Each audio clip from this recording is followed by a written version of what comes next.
My name is Chad, and this story took place when I was about 12. I was at home with my mom since my dad was going to be out all night.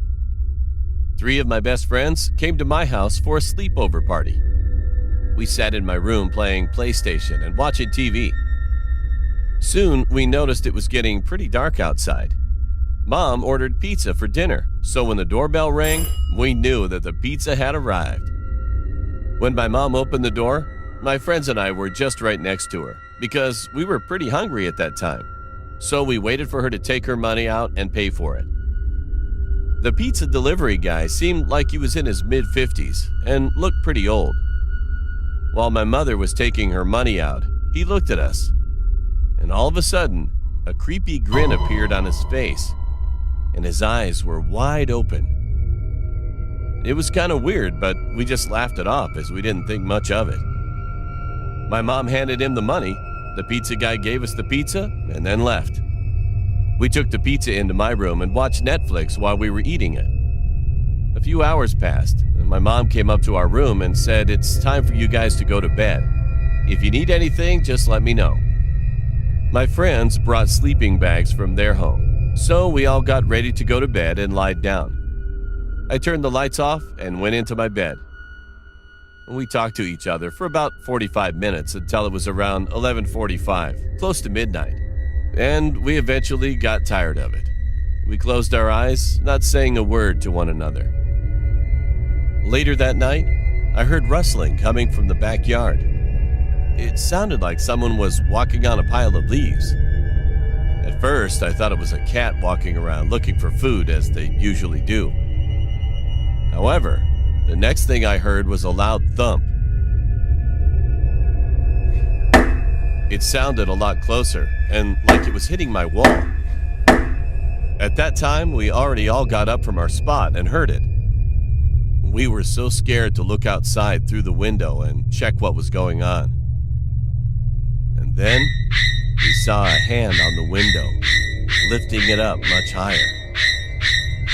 We all screamed with fear, and the guy still tried to crawl in. But one of my friends thought much faster. He locked the window, and we all ran out of my room. Then, our house security alarm started going off like crazy. My mom, who was sleeping in her bedroom, came out, turned it off, and asked what was going on. We explained what just happened and looked at the cameras, which were set up outside of our house. There was a guy quietly trying to come down a ladder. I realized the thump on the wall we heard was a ladder. Mom quickly got out her phone and called the police. We locked all of the doors and came back to the monitors to look at the cameras. And we saw the man opened our backyard shed and hid in there. In just a few minutes, the police were already arrived. 3 officers went outside searching for the man, while we gave information to the other officer. And we told him that we saw the man going into the shed out in our backyard.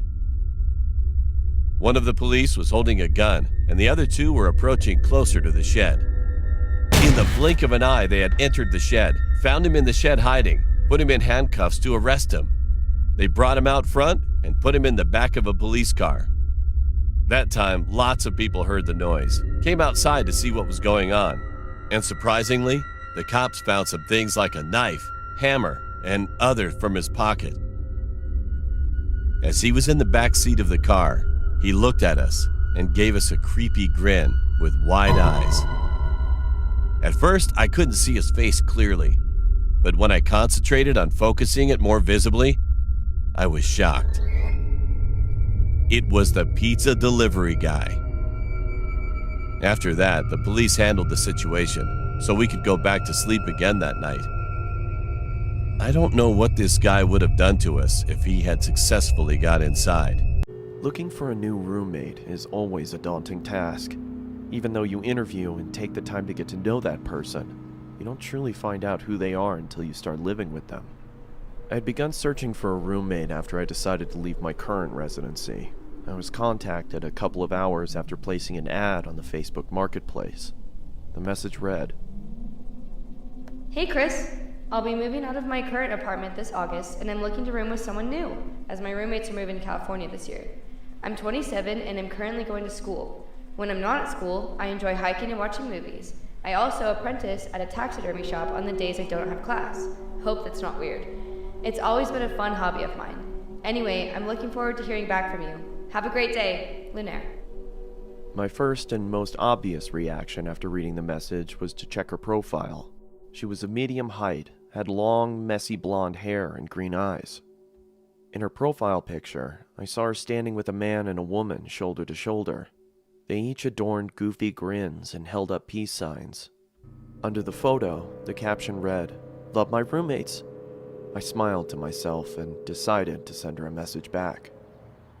The sun beat down on us as we hoisted various objects to the second floor of our new apartment. It took us a couple days to get everything out of the moving trucks and into our new place, but as soon as we did, a wave of relief washed over our sweat-drenched and sore bodies. After a couple more hours of rearranging, we each grabbed a beer from the fridge and sat on the porch. We reminisced about old 90s cartoons and what video games we obsessed over as kids, and as the sun started to set, I truly felt relaxed and confident that things were going to work out. A week later, I started a new job for a construction company that was owned by a good friend of mine. As I was getting ready, I heard the front door swing open. I walked into the living room to see Lunaire and her friend David sliding in a large box. "What you got there?" I asked. Through a strained grunt, she replied, I bought a freezer to store some of the animals I'm planning on using in my taxidermy work. I hope that's alright. I was obviously hesitant at first, as there was no mention of this happening in the first place, but I eventually accepted and returned to my room to continue getting ready for work.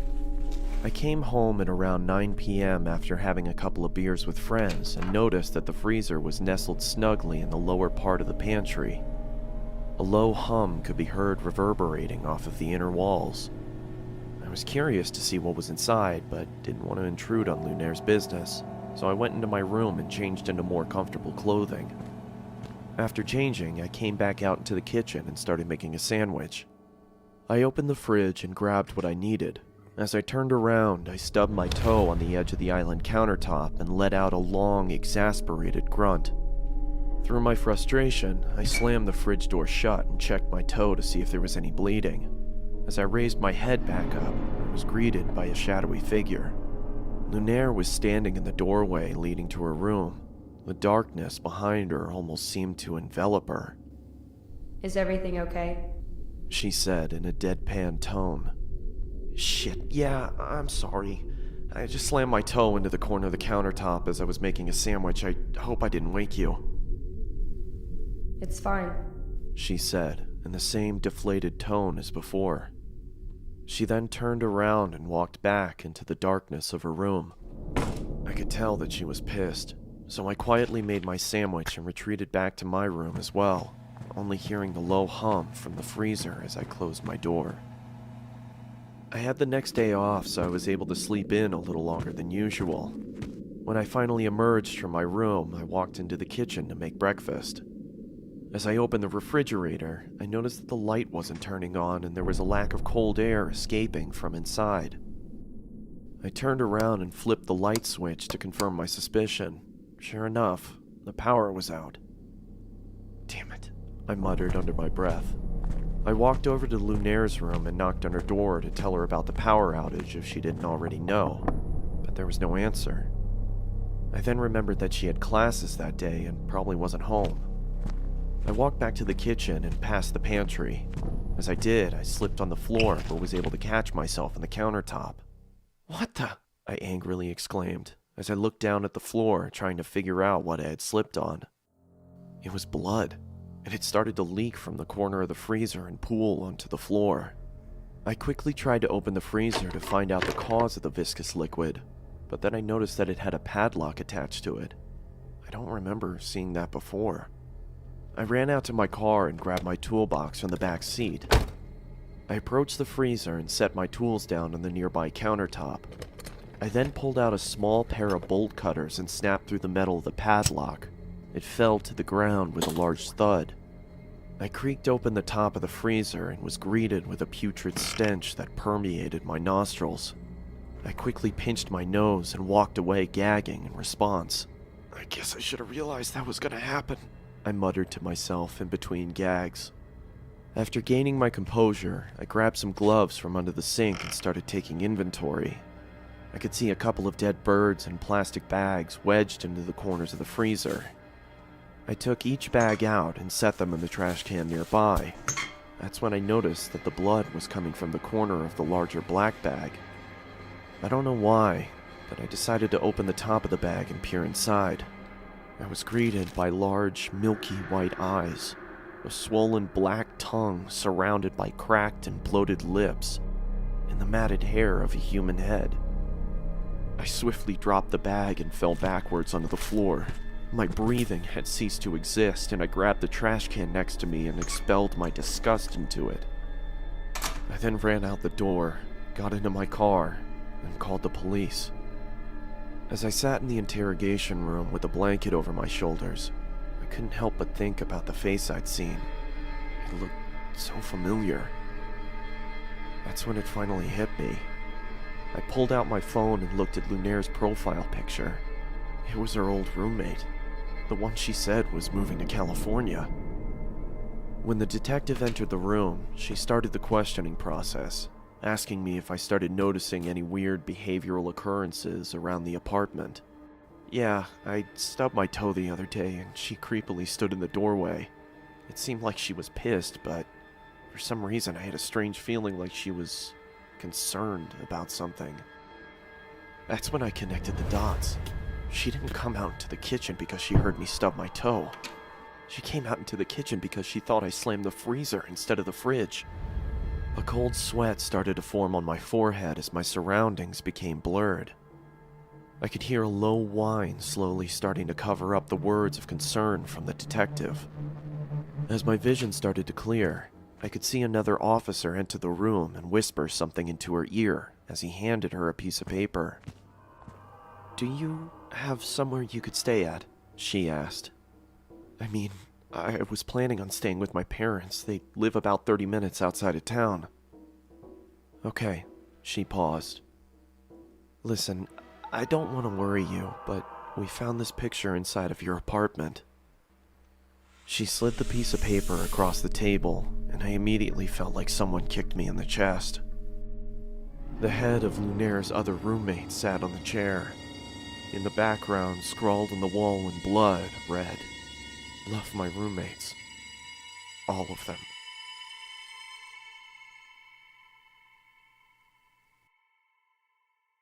I'm 30 years old, and this story took place when I was 13. My mother was a single mom, and she had to work 2 jobs. She worked at a grocery store in the morning and a bar at night. So I was home alone a lot, but it was okay because I was used to it. I could cook myself some dinner and walk back and forth to school. I was a pretty responsible kid for my age. One night, I was watching TV while eating ice cream, and someone knocked at the front door. I was wondering who it could be, as my friends never came out this late and my mom would always use her key to get in. I opened the door, and it was a man standing there with his hands in his pockets. I said, "Hello?" He replied, "Hello, young lady. Are your parents home?" Stupidly, I said, "No. My mom isn't home right now. You have to come back tomorrow." He then said with a surprised smile on his face, "Oh, you're all alone, huh?" I said, yeah, I am." He replied with, "Okay, young lady. Have a nice night. Don't get into any trouble." He then walked away and I closed the door. He seemed friendly, but also weird at the same time. He was a little funny looking though. He was balding and had 70s style glasses on, with a mustache and bags under his eyes like he never slept. About 10 minutes passed, and there was another knock at the door. I got up to answer it, but before I opened the door, something told me to put the chain on. I don't know why, but my gut told me to do that. It was strange because we really didn't use the chain. But I'm glad I did, because as soon as I opened the door, it was pushed open, but abruptly stopped by the chain. Before I could even say or do anything, I looked through the crack of the door to see the same man again, and he said in a startled voice, Oh, hey there. I just wanted to make sure you were okay," as he stuttered. It was like he knew he failed getting inside the house and tried to play off any suspicion by speaking quickly and making it seem like he didn't just obviously try coming into the house. I said, "I'm fine, thanks," and I shut the door. At that time, I didn't really understand the situation or the dangers of what just happened. But still, I was a bit freaked out and wanted my mom to come home soon. An hour went by, and I was still thinking about what happened, so I started to watch a movie, trying to keep my mind occupied, when I heard, "Hey, let me in quick. I gotta tell you something." This was the scariest situation I've ever been in my life. It was the man once again. He was talking through the letterbox.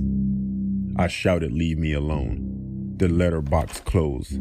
Then the man started banging on the front door, screaming, "Let me in, you little shit," while slamming the front door handle up and down trying to get in. I just stood back crying, praying he doesn't get in. He eventually gave up and left. My mom came home about 30 minutes later, just to find me crying, and I told her everything that happened. We told the police, but they never found this guy. I look back, and I think how grateful I am.